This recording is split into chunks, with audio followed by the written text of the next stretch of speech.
Warahmatullahi wabarakatuh. Alhamdulillahi rabbil alamin.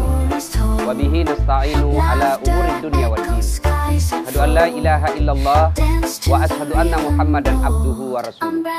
Allahumma salli ala sayyidina Muhammad wa ala alihi wa sahbihi ajma'in. Amma ba'd.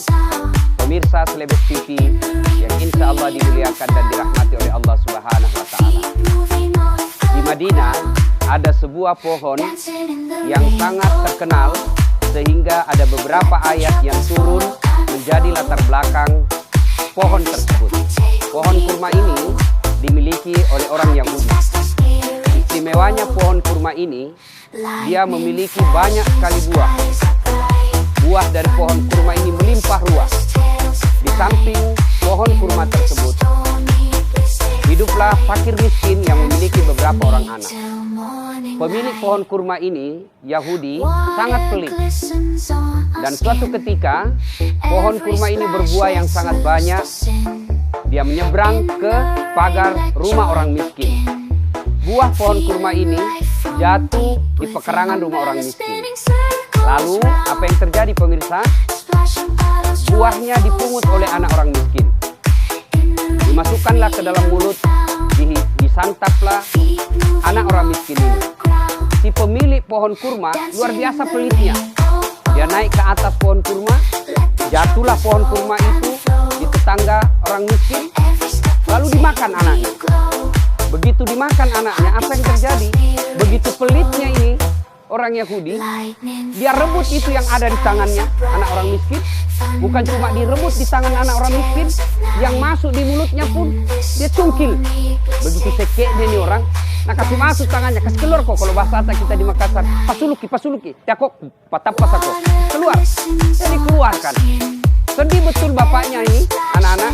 Lalu dia pergi melapor kepada Rasul. Ya Rasulullah, tetanggaku itu sekeknya orang Yahudi. Kenapa kak? Bayangkan itu anakku, kasihan jatuh itu pohon. Buahnya ini pohon kurma. Jatuh, diambil anakku yang dia dalam pagar di rumah saya. Pemirsa perlu tahu, ketika ada pohon dan pohon itu menyeberang ke rumah tetangga, maka tetangga halal dan berhak mengambil buah yang ada di seberang pagar tetangga tersebut.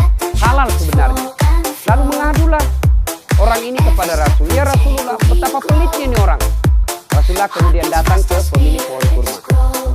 Rasulullah lalu berkata kepada pemilik pohon kurma, saudara, juallah itu pohonmu, saya akan beli. Tapi apa kata pemilik pohon kurma ini, si Yahudi? Saya tidak mau Muhammad. Boleh, kau ambil ini dengan syarat 1 tukar 40 pohon. Coba pemirsa, begitu sekeknya ini orang, 1 di pohonnya minta diganti 40 pohon. Rasulullah kembali dengan kecewa karena tidak mampu membeli dan menukar 40 pohon kurma. Pemirsa Selebes TV yang saya hormati, apa yang terjadi? Berita ini kemudian didengar oleh sahabat Nabi, kaya tapi pemurah, Abu Dahda. Abu Dahda mendengar ini, lalu datanglah Abu Dahda ke rumah Nabi. Ya Rasulullah, kalau saya beli ini pohonnya ini orang Yahudi, apakah saya juga nanti diberi pahala? Rasulullah tersenyum dan berkata, tentu, kalau kau membeli pohonnya ini orang Yahudi, maka Allah akan menyediakan kamu pohon yang begitu melimpah ruah di surga. Mendengar ini Abu Dahda lalu senang sekali mendatangi Yahudi. Tuan, jual itu pohon kurmamu. Dia bilang ini orang Yahudi, boleh Ji, tapi 1 tukar 40. Kata Abu Dahda, tidak ada masalah.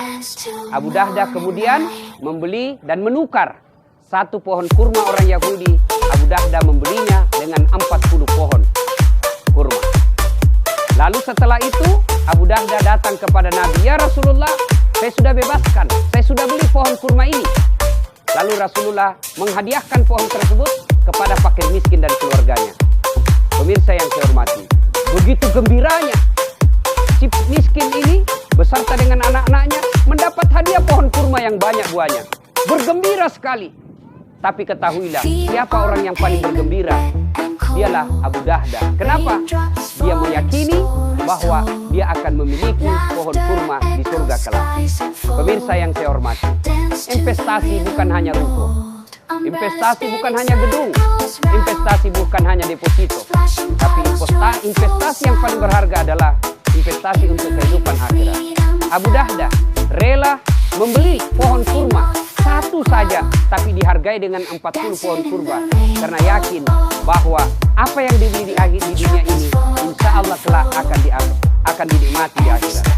Pemirsa yang saya hormati, silahkan berinvestasi, silahkan beli ruko, silahkan beli rumah, silahkan beli kapling tanah yang banyak, tapi jangan lupa investasilah untuk akhirat.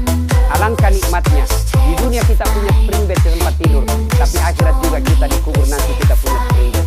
Alangkah bahagianya di dunia kita punya mobil-mobil bermewah, tapi di akhirat juga nanti kita punya mobil yang mewah-mewah.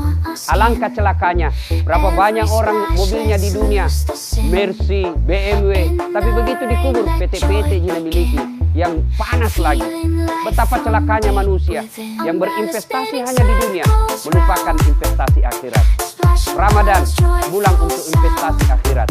Ramadan Allah hadirkan untuk memperbanyak pahala-pahala kehidupan akhirat, di mana kita yakini satu kebaikan di bulan Ramadan sama nilainya 700 di luar Ramadan.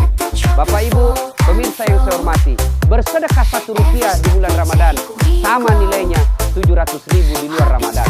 Maka hadirkan bulan Ramadan ini dengan cara memperbanyak investasi akhirat. Demikian, semoga ada manfaat. Saya Das'at Latif untuk Slebes TV. Assalamualaikum warahmatullahi wabarakatuh.